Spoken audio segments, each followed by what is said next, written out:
Okay, so now you made a second album, Mirror Mirror. Mm-hmm. Okay, debuted number 5 on the Billboard. Also went platinum. Yes. Where you got all your platinum records at, Kels? Lord Jesus. Some of them are on the walls in the house. Some of them are in storage. Because you haven't been in this new place for that long. No, but I do have probably about 30 of them up on the wall. Ow!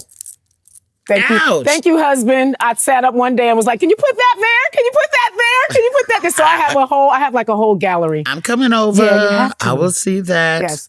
And now, okay, so what was it like having 2 platinum albums now? Like Surreal.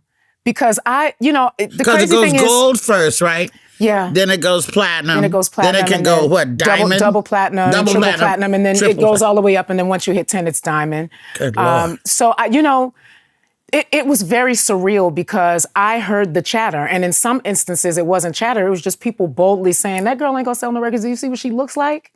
And so I heard a lot of that. And so I have to honestly say I'm really, really grateful for people like Ed Woods. He was my first lawyer. He died a couple of years back. Ronald Isley, Hiram Hicks, they all stayed in my ear. And they would say things to me like, there are more women in the world who look like you than don't. That's a fact. And we're coming to more of a acceptance for that now, Yes. even though people still do Yes. quite openly fat shame. They do. Do you think that your weight at that time held you back at all? Once we splashed, a lot of people felt that it would, but once we splashed, it was the thing that pushed me. How so?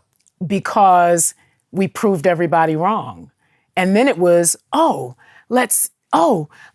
remember taking a meeting at Epic Records with an executive, and I don't even know if I've ever shared this story with Jill, but she had a demo cassette tape that they had at Epic Records, and I sat in an office and they played this cassette for me, and I'm like, oh, she's dope. Who is that? Jill Scott, we're talking about. And it was Jill Scott. And they told me it's this girl out of Philadelphia. She's dope. She kind of got an old soul or whatever. And we're trying to figure out, where would we put her? I'm like, what do you mean, where would you put her? Let her live in the lane that she lives in. And then they were telling me, she's heavy. And I'm like, what?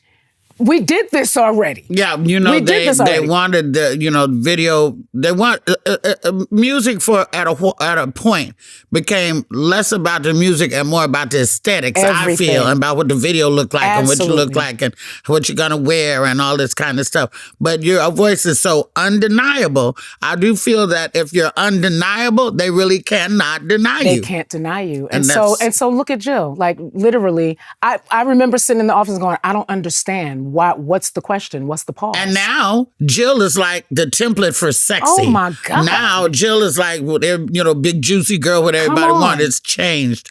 I'm very glad and not to ashamed to say that they want it, because they wanted it back then. They wanted it, and they always want it, but they don't want nobody to know they want it. Hello out there, athletes who don't want nobody to know you date big girls on the low. I wish I could show you my DMs and show you what's up in my DMs. Okay, honey. We'll do that when we finish this interview. I'm old and thick, so now there you go.